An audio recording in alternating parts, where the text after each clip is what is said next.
Bien-aimés frères et sœurs en Christ, c'est frère Franck qui vous parle depuis le centre missionnaire international de Krefeld en Allemagne. Nous avons eu un des week-ends les plus bénis. Les gens sont venus de toute l'Europe et de différentes parties du monde pour être avec nous pendant ces réunions. Nous avons eu plus de 800 personnes réunies pour écouter la parole de Dieu, et nous regardons l'Écriture que nous avons lue dans Apocalypse chapitre 19, en commençant verset 7. Réjouissons-nous, soyons dans l'allégresse et donnons-lui gloire, car les noces de l'agneau sont venues. Son épouse s'est préparée. Nous comprenons tous que le message de l'heure est connecté au plus grand objectif de toute l'histoire de l'Église, et que finalement, l'épouse de Christ sera prête pour rencontrer l'époux et sera avec lui et partira avec lui au festin des noces. Ça, c'est dans Matthieu chapitre 25. Voici, l'époux vient aller à sa rencontre. Et au verset 10, il est écrit, celles qui furent prêtes entrèrent avec lui dans la salle de noces et la porte fut fermée.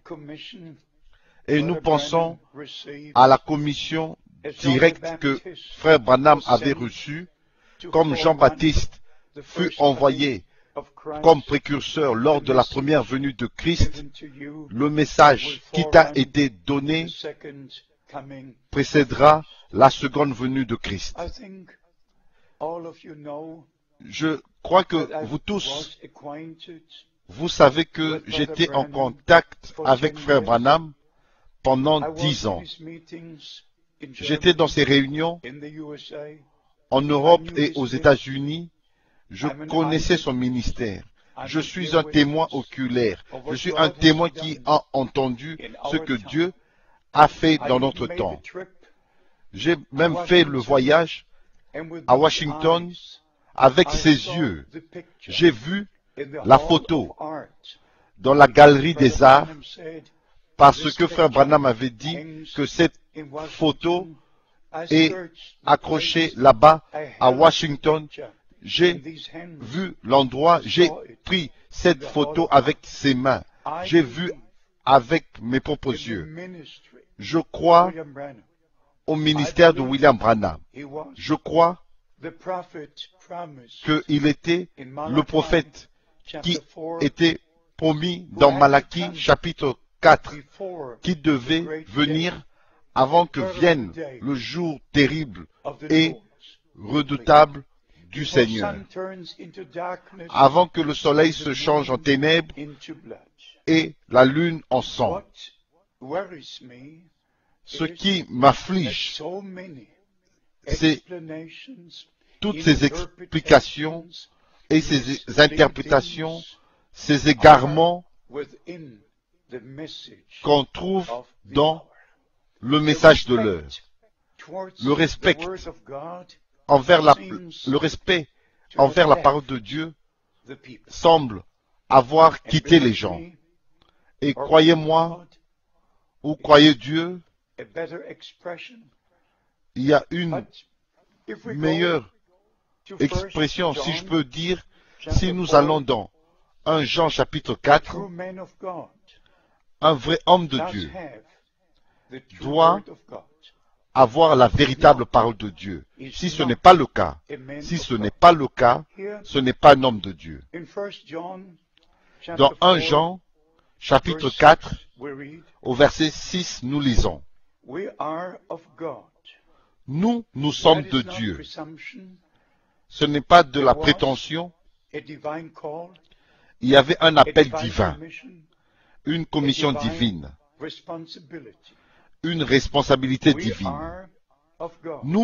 Nous sommes de Dieu. Celui qui connaît Dieu nous écoute.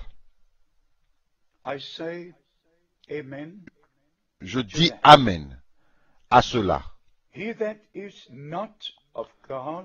Celui qui n'est pas de Dieu ne nous écoute pas. Quelle déclaration! Il y en a qui sont de Dieu et d'autres qui ne le sont pas.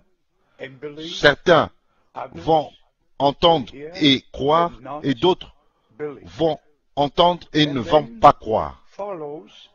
Et suit la déclaration, c'est par là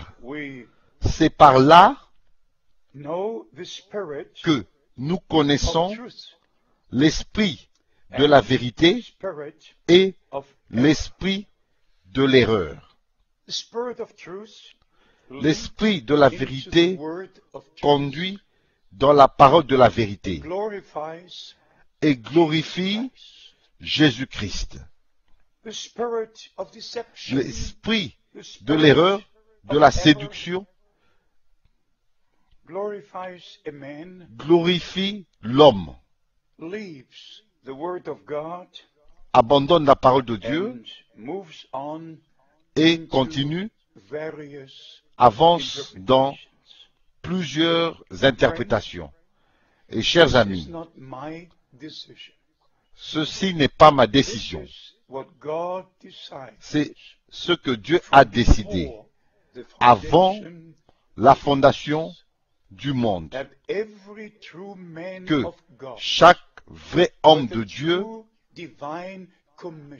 ayant une véritable commission divine, ne va jamais dire un mensonge et ne va jamais interpréter une parole de Dieu et n'aura pas ses propres idées ou ses propres enseignements. Un vrai homme de Dieu doit avoir la parole de Dieu, la véritable parole de Dieu. Autrement, nous serons tous dans un grand mélange. Il n'y a aucun moyen de mélanger la lumière et les ténèbres. Il n'y a aucun moyen de mettre la mort et la vie ensemble. Il n'y a pas moyen de mettre la parole et les interprétations et l'interprétation ensemble. Quand nous lisons dans Genèse au chapitre 1, il y avait un chaos, un tohu-bohu. C'est ainsi qu'on dit le nom original, tohu barohu. Et alors, Dieu lui-même a parlé. Et l'Esprit de Dieu se mouvait sur les eaux. Et, chers amis, c'est ce que nous devons reconnaître dans notre temps. Ce n'est pas seulement un message biblique que nous avons reçu de la part de Dieu au travers du ministère de William Branham.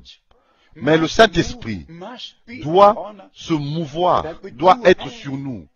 Et nous devons avoir la bonne compréhension de la parole et du message qui nous a été apporté. Comme je suis au courant de ce qui se passe dans le monde entier, mon cœur, il y a vraiment un fardeau sur mon cœur. Et je demande au Seigneur, jusqu'à quand cela va continuer? Nous nous attendons, nous désirons de voir l'épouse de Christ parvenir à l'unité de la foi. Nous désirons, nous voulons voir la restauration. Nous voulons voir l'épouse parole se manifester. Chers amis, retournons dans 1 Jean chapitre 4 verset 6. Nous sommes de Dieu. Est-ce que vous êtes de Dieu? Si vous êtes de Dieu, La parole infaillible de Dieu doit être dans votre cœur, dans votre bouche. La parole qui demeure éternellement. Si vous n'êtes pas appelé et vous n'êtes pas envoyé, bien sûr, vous aurez vos propres idées, vos propres interprétations. Et nous avons la ligne de séparation. L'un est l'esprit de la vérité et l'autre est l'esprit de l'erreur. Chers amis, ces deux esprits sont là depuis le commencement, l'un à côté de l'autre. Même au jour des apôtres, les frères sont venus, sont apparus avec leurs propres enseignements et croyaient que la résurrection avait déjà eu lieu. Comme certains croient que le Seigneur est déjà revenu. Et d'autres disent que l'enlèvement a déjà eu lieu. Et d'autres croient que nous sommes dans le millénium. Nous devons vraiment secouer la tête en entendant toutes ces choses. Et encore une autre déclaration, mes bien-aimés frères et sœurs. Je suis conscient que le temps avance et que le retour de Christ est imminent. Regardez à Israël. Regardez à ce qui se passe au Moyen-Orient. Encore une pensée. Dans 2 Corinthiens chapitre 6, ici, il nous est parlé de ceux qui sont appelés à sortir. Qu'est-ce que la lumière a à voir avec les ténèbres, le fidèle, avec l'infidèle, Christ et Bélial? Rien du tout. Ceux qui sont nés de Dieu entendront et recevront la vraie parole de Dieu. Et ici, nous lisons au verset 17, c'est pourquoi sortez du milieu d'eux et séparez-vous, dit le Seigneur.